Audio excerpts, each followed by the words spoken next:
Roma 12 ayat 19. Mari kita baca bersama-sama.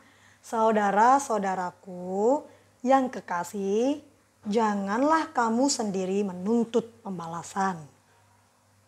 Tetapi berilah tempat kepada murka Allah, sebab ada tertulis pembalasan itu adalah hakku. Akulah yang akan menuntut pembalasan, firman Tuhan. Tetapi jika seterumu lapar, berilah dia makan. Jika ia haus, berilah dia minum. Dengan berbuat demikian, kamu menumpukkan bara api di atas kepalanya. Janganlah kamu kalah terhadap kejahatan, tetapi kalahkanlah kejahatan dengan kebaikan. Shalom teman-teman, apa kabar semuanya? Senang sekali saya Invi bisa menjumpai teman-teman lagi di channel Invi Lewihana. Dan hari ini tepatnya hari Minggu waktu saya merekam video ini, jadi saya waktunya untuk menjaga Lydia. Karena kalau hari Minggu full si penjaga Lydia itu libur ya, jadi kita aktivitas ke gereja dan yang lain-lain harus bawa Lydia, termasuk untuk rekam video ini. Dicapa dulu teman-temannya. Halo teman-teman mami aku. Shalom.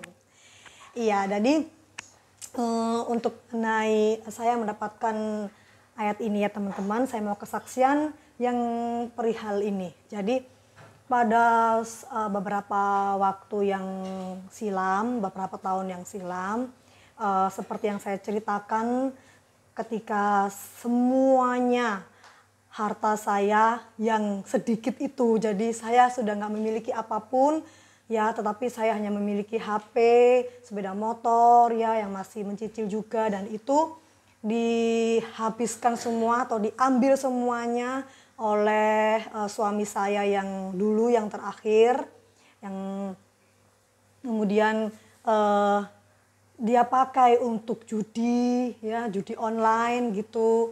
Terus semua bukan hanya motor dan HP saja, tapi alat-alat rumah tangga ya, itu semuanya diambil semua beserta uang saya. Jadi saya yang tidak memiliki apa-apa ini ya, ditambah lagi dengan dia ambil semua, habiskan semuanya itu.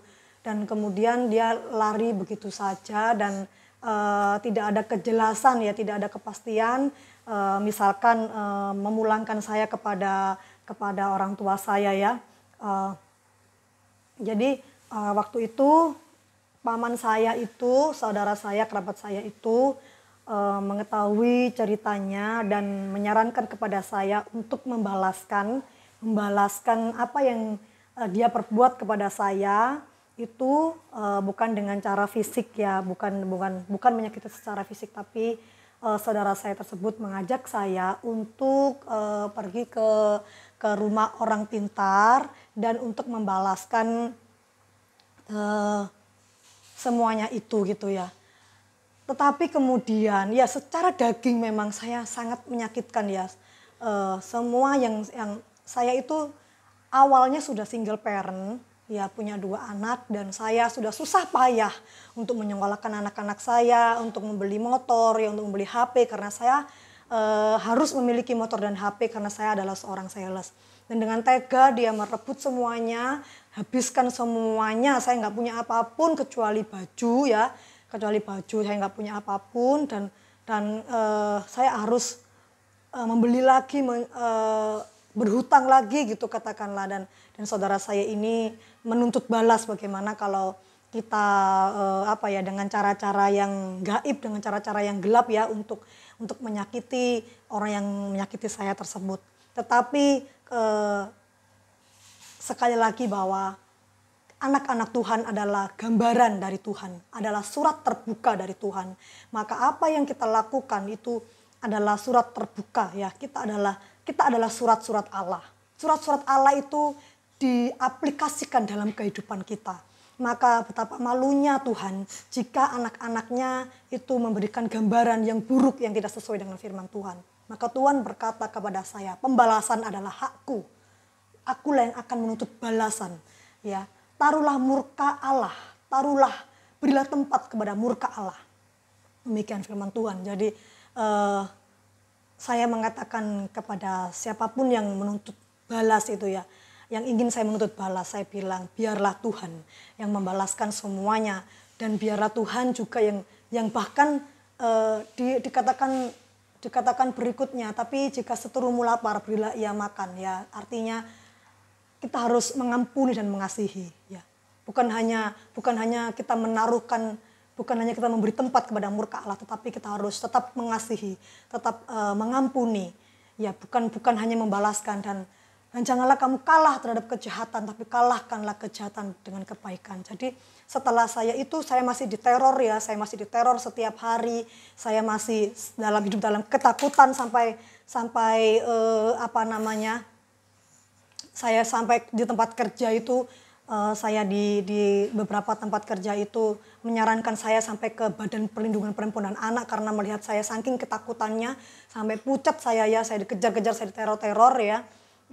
Yaitu Tuhan tetap mengatakan jangan kamu laporkan, jangan kamu adili, meskipun saya mengalami kekerasan dalam rumah tangga, saya mengalami lebam-lebam gitu. Tuhan menyuruh saya untuk tidak melaporkan ke polisi dan tidak mengadili dia, tetapi tetap memberikan kebaikan, yaitu mengampuni. Jadi saya kemudian memilih untuk mengampuni, memilih untuk tidak laporkan, tapi saya berdoa kepada Tuhan ketika saya dikejar-kejar, ketika saya di dalam teror. Tuhan tolong saya supaya saya bisa bekerja, jadi saya ketakutan, ya, bekerja itu ketakutan, ya. Pulang juga ketakutan karena dia terus meneror saya lewat orang tua saya, lewat saudara saya gitu. Tetapi puji nama Tuhan, sampai akhirnya dia juga meneror ke tempat sekolah anak saya itu. Jadi tetaplah saya itu memandang kepada Tuhan. Saya bilang baik-baik bahwa saya sudah ketakutan dengan kejarannya, dan saya minta dia untuk melepaskan saya baik-baik begitu, ya. Dan kemudian, ya, puji Tuhan, Tuhan memberikan kelembutan hati kepada dia untuk tidak mengejar saya lagi, itu tidak meneror saya lagi. Dan di dalam hati saya sih, saya pengen nih, kalau orang bilang, ya, di mana itu kabarnya dia sekarang gitu, saya pengen bilang, ya, udah mati gitu. Iya, saya bilang gitu, sudah mati gitu. Karena saking pedihnya perlakuannya kepada saya. Tetapi ketika saya bilang demikian, Tuhan kembali mengingatkan saya bahwa jangan mengutuk orang gitu, meskipun kita sendiri mungkin telah disakiti itu.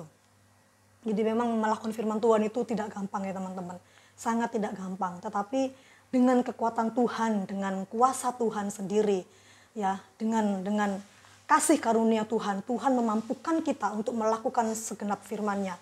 Supaya kenapa? Supaya ibaratnya begini, mungkin Tuhan ingin memamerkan kita sebagai anak-anaknya ini kepada anak-anak dunia. Ini loh anak-anakku, bukan seperti orang dunia. Orang dunia mengatakan apa? Sering kita melihat postingan-postingan begini, kalau orang itu baik sama saya akan lebih baik daripada orang itu. Bahkan kepala saya akan saya kasihkan. Tapi kalau orang itu jahat sama saya akan bahkan lebih jahat sama dia. Jadi siapa saya tergantung bagaimana Anda memperlakukan saya. Kita pasti pernah kan melihat postingan seperti demikian? Iya. Tapi itu tidak berlaku untuk anak-anak Tuhan. Jangan sampai kita anak-anak Tuhan membuat postingan yang demikian atau berlaku demikian, ya. Karena kita sekali lagi adalah surat terbuka Allah, gambaran dari perintah Allah itu ada di dalam kehidupan kita. Jangan pernah membalas kejahatan dengan kejahatan, ya. Ampuni saja dan memohon kasih karunia Tuhan supaya kita kuat untuk menjalani kehidupan ini dengan pengampunan, ya. Karena itu memang saya akui itu memang sangat susah, ya, mengampuni, melepaskan itu susah. Enak dia yang diampuni, enak dia yang melakukan. Lah giliran kita yang mengampuni. Dan bagaimana kalau misalkan itu terjadi kepada kita itu berkali-kali, berulang-ulang kali, ya. Itu memang sangat bencekno, ya. Kalau orang Jawa bilang itu bencekno gitu. sudah diampuni, sudah dikasihi, gitu lagi ya. Sudah diampuni, dikasihi, gitu lagi. Ya, tapi itulah memang kita nggak bisa mengkontrol, kita nggak bisa merubah keadaan ya. Tapi kita bisa meminta kepada Tuhan supaya Tuhan mengubah hati kita, mengubah kekuatan kita menjadi baru. Demikian kesaksian saya yang berhubungan dengan Roma 12 ayat 19 sampai 21 ini. Saya berharap kesaksian saya ini memberkati teman-teman dan yang mendengarkan juga memiliki pergumulan yang sama dengan saya.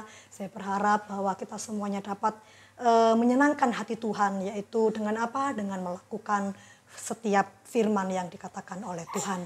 Dan percayalah ketika kita taat untuk mendengarkan dan melakukan firman Tuhan, maka upah yang menantikan kita itu besar ya. Tidak akan pernah sia-sia saat kita taat kepada Tuhan. Ya, upah di dunia itu ada dan terlebih upah di dalam surga. Terima kasih teman-teman sudah menyaksikan dengan setia channel saya Ivi Lewihana. Buat teman-teman yang sudah subscribe, thank you. Buat share, komen, dan like, thank you. Dan buat teman-teman yang baru saja tidak sengaja untuk mendengarkan channel ini, saya menyapa shalom, salam kenal. Saksikan kesaksian-kesaksian saya berikutnya di channel Ivi Lewihana. Kita berdua, saya dan Lydia, pamit undur diri. Tuhan Yesus memberkati. Shalom.